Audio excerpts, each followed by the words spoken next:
who is your coach of the year right now? Who would you say is your coach of the year? This is always a weird award because it's often just like who turned around their team the most, who came in with the lowest which I think is why Brian Daboll was leading for a lot of people.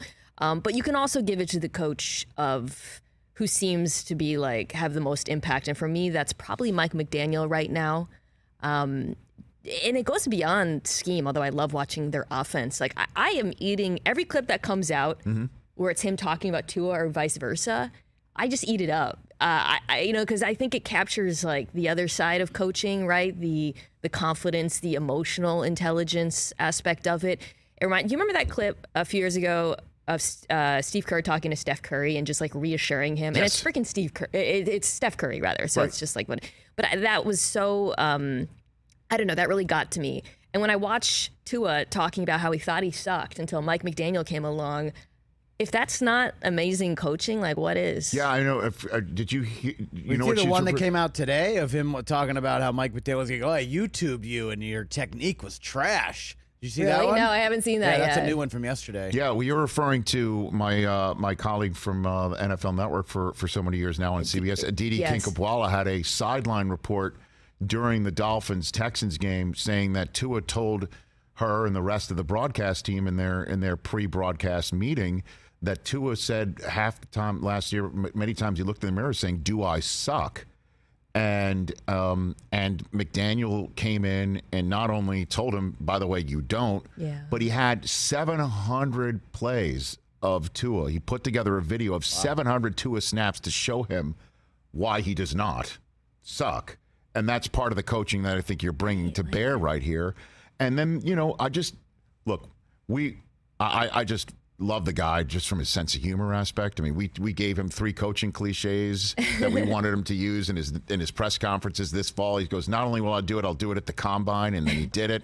So you had fun in that. And then, so you think to yourself, okay, what's going to happen though when adversity hits? How are you going to handle that? Obviously, the whole concussion stuff with Tua was definitely a very difficult period. Yeah. To watch him navigate that and negotiate that, some of his answers were a little bit lacking, to say the least. Totally. But Tua's now back, and that is not an issue that we're either focusing on or is an issue, period, anymore.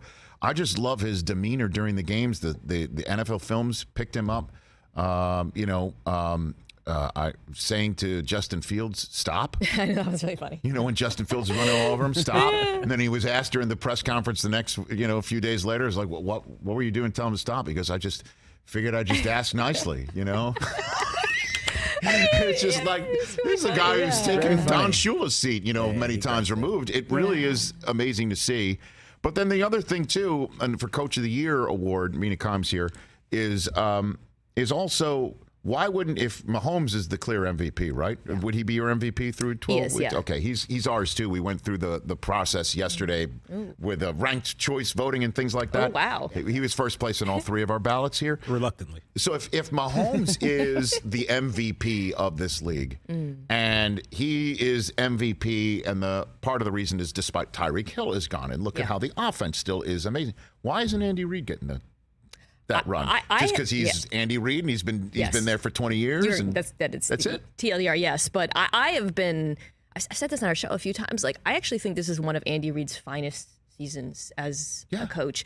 It's one of his most creative seasons, play calling. Like what the Chiefs do with their use of tight ends now and throwing out a heavy personnel and running out of and just constantly dictating to defenses is, to me, so impressive and so hard to stop. And that is Reid and Bieniemy. Like it's so incredible, but I think you're right, because he's been a coach for so long and because we've celebrated him for so long, we're probably going to take it for granted. I mean, Coach of the Year is, like I said, it's the new guy, right? Pretty much every year. I mean, not always the new guy, but it's the breakout. It really Sirianni could be considered that too, right? I mean, I know that this isn't his first year, but what he has done with this offense, and then I didn't know he was so mouthy and chesty, like he talks with his chest impressive. And he's like barking at fans. He and is chesty, and you could see, don't read his lips sometimes. And Philly fans dig that. Dig it. I mean, I didn't see this. Remember his first press conference in Philadelphia, and we're just like, oh, God, who is this guy? Why was he hired? Can he talk to the media? Oh, yeah. He can. He plays to them, the fan base, a lot, pretty hard, yeah. Does he ever? And Philly fans have eaten it up, and why not? Yeah. I mean, and Hurts is that spectacular. Catch the Rich Eisen Show every single day on the Roku channel, 12 to 3 Eastern, for free.